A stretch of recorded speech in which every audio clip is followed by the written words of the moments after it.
आज कुछ पैसे के बारे में बात करेंगे। अपना सपना मनी मनी कहते हैं ना।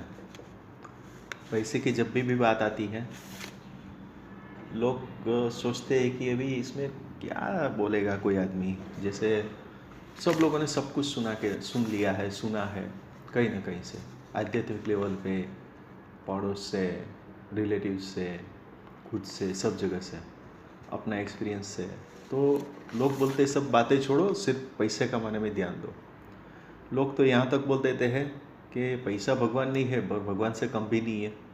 कहने वाले एकदम बिंदास कह देते हैं। और बात कहीं तक ये सही भी है। आप कहीं पे भी चले जाइए पृथ्वी पे, कोई भी एंगल पे, कोई भी कोने पे आप चले जाओ, पैसे के बिना कुछ नहीं है, ना ही तो कुछ होता है। तो कुल मिला के क्या हम ऐसा कह सकते हैं कि पैसे से आप सब कुछ खरीद सकते हो या सब कुछ पा सकते हो? आपके मन में सीधा सवाल आया होगा, हाँ सही बात है, पर शांति नहीं मिलती। तो मैं तो कहता हूँ पैसे से शांति भी मिलती है, अगर उसको इस्तेमाल करना आ जाए तो। चलो इस पहलू पे भी थोड़ा बात कर लेते हैं। तो आप देखोगे कि शांति पैसे से कैसे आएगी। मैं कहता हूँ शांति पैसे से आएगी, ज़रूर आएगी। उसके लिए अपने पास एक सोच होनी चाहिए। जैसे धर्म में, और ये आपने कहीं पे प्रवचन सुना होगा, वहाँ पे बोलते हैं कि आपकी आय का मतलब आपकी जो इनकम है उसका कुछ प्रतिशत आप डोनेशन यानी दान करने में रखिए। आप बोलोगे हाँ वो तो जानते हैं, कुछ नया बताओ। तो आज हम कुछ नया ही बात करेंगे। देखिए, आप अपनी जो भी इनकम है, अभी टॉपिक चल रहा है शांति और खुशी पाने की, ठीक है। तो आपके पास जो भी पैसा है या आप जो भी कमाते हो, उसके अंदर कुछ प्रतिशत, कुछ परसेंटेज आप कैटेगराइज कर लीजिए। जैसे हेल्प करने के लिए, कुल मिला के हेल्प करने के लिए। जैसे आपके पास सपोज करिए कि कुछ एक्स अमाउंट है जो आप कमाते हो, उसमें से आप वाई अमाउंट तय कर लीजिए कि जो वाई अमाउंट मेरे पास है वो, अगर हमें कोई भी नीडी पर्सन है हमारे पास में, नीडी पर्सन कौन हो सकता है? या तो अपना दोस्त हो सकता है जिसको हम जिगरी दोस्त बोलते हैं, रिलेटिव भी हो सकते हैं, ठीक है। तो तीसरा आएगा दान करना। दान अपने हाथों से करिए ताकि आपको पता चले और आपको खुशी भी मिले कि आप किसको दे रहे हो। अपने हाथों से दान करने का मतलब ही कुछ और है। या चौथा कैटेगरी आता है डोनेशन, मतलब जो भी अपनी जो जहाँ पे हमारी श्रद्धा है मंदिर में, वहाँ पे आप दान करिए। तो कुल मिला के आप देखोगे तो 4 जगह पे आप जब कोई भी अमाउंट, छोटी हो बड़ी हो, इम्पोर्टेंट नहीं करती है, मैटर नहीं करती है, पर आप देखोगे कि जब आप वो डिस्ट्रीब्यूट करते हो तो आपके अंदर एक अलग सा रोमांच मिलेगा। जो रोमांच आप जब जब याद करोगे तब तक आपको वो मिलेगा ही। यहाँ पे आप सोचते होगे कि ये दो बात तो समझ में आती है कि अपने हाथों से दान करना चाहिए और धार्मिक स्थल पे तो हम दान देते ही हैं, पर रिलेटिव और फ्रेंड के बारे में आप मुझसे सहमत नहीं होगे। बोलोगे कि अगर फ्रेंड को देते हैं तो वापस नहीं आता है, या रिलेटिव को देते हैं तो वापस नहीं आता है, ऊपर से रिलेशन बिगड़ते हैं, चाहे फ्रेंड हो या रिलेटिव हो। मतलब आप कुल मिला के ऐसा बोलोगे कि पैसा देने के बावजूद भी हमारा रिलेशन से हाथ धोना पड़ता है, इसलिए हम रिलेटिव को या फ्रेंड को हेल्प करना नहीं चाहते। यहाँ पे मेरा थोड़ा अलग मानना है। आप क्या करिए, देखिए, आप जब बिजनेस करते हो, आप जब शेयर बाज़ार में इन्वेस्ट करते हो, ठीक है, ये दो जगह है। जैसे आपने शेयर बाज़ार में, शेयर में आपको पता है ऊपर चढ़ होता है, उस टाइम पे आपको जब खोट आती है तो आप किसको दोषी गिनते हो? किसी को नहीं ना। ये बात है। बिजनेस में आपने कुछ बिजनेस किया, ठीक है, उसके अंदर आपको एकदम से कुछ लंबा चौड़ा नुकसान हो गया, तो इसके लिए कौन जिम्मेदार है? तो कुल मिला के मैं ये कहना चाहता हूँ कि आपको मैंने पहले ही बताया कि आपको शांति चाहिए, सुखी होना है, खुशी रहना है। तो आप अपने पास जो भी अमाउंट है उसका कुल प्रतिशत का आप डिसाइड करिए कि इतना प्रतिशत हम ये 4 कैटेगरी में बांट देंगे। तो आप डोनेट करते हो या धार्मिक स्थल में देते हो, तभी तो एक्सपेक्ट नहीं करते कि ये वापस आएगा, ठीक है। तो आप जब हेल्प करते हो नीडी पर्सन को, रिलेटिव को या अपने फ्रेंड को, उसी टाइम पे ये भूल जाओ ना उसको। आता है तो वेरी गुड, नहीं आता है तो भूल जाओ। तो उससे आपका जो रोमांच है वो बना रहेगा। और जब जब भी आपको वो याद आएगा तब भी वो आपको रोमांच ही देगा। ये सिर्फ रोमांच वाली बात नहीं है, ये बहुत बड़ी बात हो गई। कैसे? आप देखो तो इससे क्या हो जाएगा, जब जिसको जो ज़रूरत है तब उसको वो मिल जाता है तो वो अपने आप खड़ा हो जाएगा। मतलब अपना बिजनेस में या जॉब में उसको कॉन्फिडेंस आ जाएगा और वो धीरे से अपने आप खड़ा हो जाएगा। ठीक है, तो अल्टीमेटली तो आप किसी को सपोर्ट ही कर रहे हो, उसमें गलत क्या है? तो थोड़ा परसेप्शन चेंज करने की ज़रूरत है। थोड़ा परसेप्शन चेंज करने से ये थोड़ा फ़ायदा होने का मुझे संभावनाएं दिख रही है। तीसरा, आप देखोगे कि जो भी आप खर्चा करते हो, जैसे मौज मस्ती हो गई, ठीक है, मौज मस्ती आपको सब पता है। मौज मस्ती मतलब आपको जो पसंद है उसमें आप कभी सोचते नहीं हो कि कितना रुपया गया। ठीक है, 2 रुपये की चीज़ आप 200 रुपये, 2000 रुपये, 20,000 रुपये तक का खर्चा आप कर देते हो और उसका आप उसमें कभी भी गिनते भी नहीं हो कि वो कहाँ गया, भूल जाते हो और कहते हैं यार उस दिन थोड़ा ज़्यादा हो गया या ये हो गया वो हो गया। तो कुल मिला के वहाँ पे तो आप ये सब बातें ध्यान में नहीं रखते।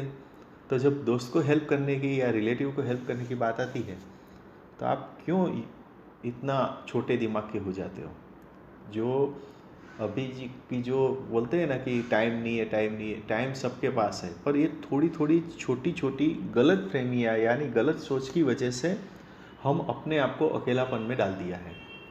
जिससे क्या होता है, बाद में फिलोसॉफिकल बातों में हम ज़्यादा ध्यान देते हैं और जब भी फिलोसॉफिकल बात आती है तो हम लोग इमोशनल हो जाते हैं और सोचते हैं हाँ यार ये तो हमने किया नहीं है, हमसे गलत हो गया, या ये सब बात आती है। ठीक है, दूसरा मैं ये कहना चाहता हूँ कि आप देखोगे तो हमारे जीवन के अंदर फालतू खर्चा या एक्स्ट्रा खर्चा बहुत ज़्यादा होता है। अगर आप एक बार शांति से बैठ के देखोगे या आप बैठे भी होगे, आपने देखा भी होगा कि जो अपनी बेसिक नीड्स है, जैसे खाना पीना, कपड़ा, रहने की एमिनिटीज़, इलेक्ट्रिसिटी, ठीक है, ट्रांसपोर्टेशन, जो भी अपनी बेसिक नीड है जिसके बिना नहीं चलता है, टीवी, मोबाइल, ये सब बेसिक नीड है, तो उसके बिना नहीं चलता है। तो उसके अंदर आप जो खर्चा गिनोगे कुल मिला के तो वो बहुत ही कम होगा।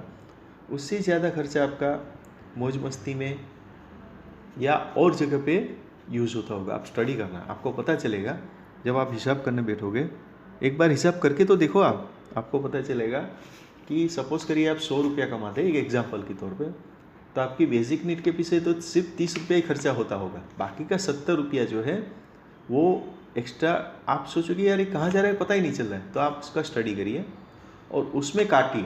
उसमें से आप 10%, जैसे आपका 70% तो जा ही रहा है फालतू, पता भी नहीं है कहाँ जा रहा है, क्यों जा रहा है, कैसे जा रहा है, तो उसमें से कम आप अपने हिसाब से तय करो और उसको डाइवर्ट करो।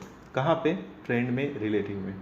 तो आप देखोगे कि आपको न सिर्फ शांति मिलेगी, आपको खुशी भी मिलेगी और आपको लगेगा कि हाँ मैं अभी यहाँ पे कुछ हूँ, मतलब अपने आप में आत्मविश्वास बढ़ जाएगा। और जो अपनी जो दौड़ है पैसे को पाने की या पैसा कमाने की जो दौड़ है, उसमें कहीं ना कहीं वो काबू आ जाएगा। देखिए आपको बताया होगा हमारे रिलेटिव में या हमारे फ्रेंड में कई लोग इतने मालदार होते हैं कि अगर वो अभी कुछ ना करें तो भी उसकी 7 पीढ़ी बैठे बैठे खा लें। इतना पैसा होने के बावजूद भी उसको कहीं ना कहीं भी चैन नहीं होता है।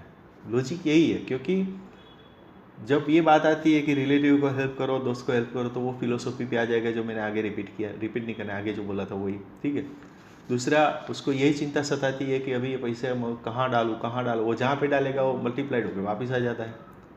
तो एक स्टेज आता है जब पैसा है अपने आप मल्टीप्लाइड होकर वापस आता है। उसी टाइम पे अगर आप इस तरह का काम करते हो तो वो डेफिनेटली आपको चैन देगा, सुख शांति समृद्धि भी देगा।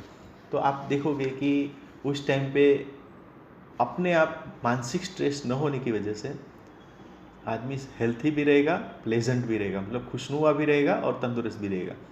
आज आपने देखा है ये सब पैसे करके पैसे के पीछे भागते हैं तो क्या हो जाता है, लोड आता है शरीर के ऊपर, लोड आता है, उसके बाद वो सब पैसा कहाँ जाता है? हॉस्पिटल में। कुल मिला के वो पैसा जो आया है उसको जाना ही है। आप लिख लो, या तो आप सही जगह पे इस्तेमाल करो या फिर वो अपना जगह कर लेगा, या वो अपनी जो भी हैबिट्स है, अच्छी हैबिट्स है, बैड हैबिट्स है, उसके माध्यम से चला जाएगा या हॉस्पिटल में चला जाएगा।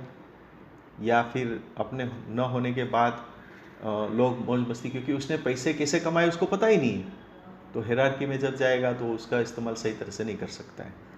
मैंने देखा है, आप अगर, मैं नाम नहीं दूंगा, पर जो भी मेट्रोपॉलिटन सिटी है उसमें अभी धीरे धीरे सबको रियलाइज़ होता है कि पूरी ज़िंदगी तो हमने बहुत मेहनत कर ली, बहुत कमाया, चलो अभी हम उसको इस्तेमाल करते हैं। क्यों? अभी रियलाइज़ धीरे धीरे होने लगा है, पता चल गया कि अगर आपने जो कमाया है, कैसे कमाया आपको पता है, अभी आप उसको इस्तेमाल नहीं करोगे, खर्च नहीं करोगे, तो आपको पता है कि अगली आने वाली जो पीढ़ी है, मैं उसके ऊपर एलिगेट नहीं कर रहा हूँ, मैं जो बात अभी वास्तविक है वही दिखा रहा हूँ, वो आपकी जो प्रॉपर्टी, हेल्थ, वेल्थ जो भी है उसको इंक्रीज़ करेगा, इससे कोई गारंटी नहीं है, ठीक है। और हर एक व्यक्ति अपना किस्मत और प्रारब्ध लेके आता है। आप इतनी चिंता क्यों करते हो कि मेरे बच्चे के लिए या मेरी बेटी के लिए ये सब रख के जा रहा हूँ, या अभी मेरे न होने के बाद इसको ये कोई टेंशन नहीं। क्यों टेंशन नहीं है? आपको गारंटी है वो आपके जाने के बाद वो रखेगा, उड़ा ही देगा, तो आप क्या कर लोगे? सब कुछ उड़ा देगा मौज मस्ती में, क्योंकि उसको पता ही नहीं है पैसे कैसे कमाया जाता है। तो आप ध्यान दीजिए, जितनी मेहनत से आप कमाते हो उतनी ही मेहनत से आप अपना ग्रुप में जो भी आगे मैंने टॉपिक पे बात की उस पर ध्यान दे के अगर आप उसमें इस्तेमाल करते हो, तो वो जो सोसाइटी बनेगी, वो जो फैमिली बनेगी, उसका माहौल ही अलग होगा, वो हेल्थी होगा, हेल्थी रिलेशन होगा, ये सब होगा। आशा करता हूँ कि आज का ये जो टॉपिक था वो आपको अच्छा लगा होगा।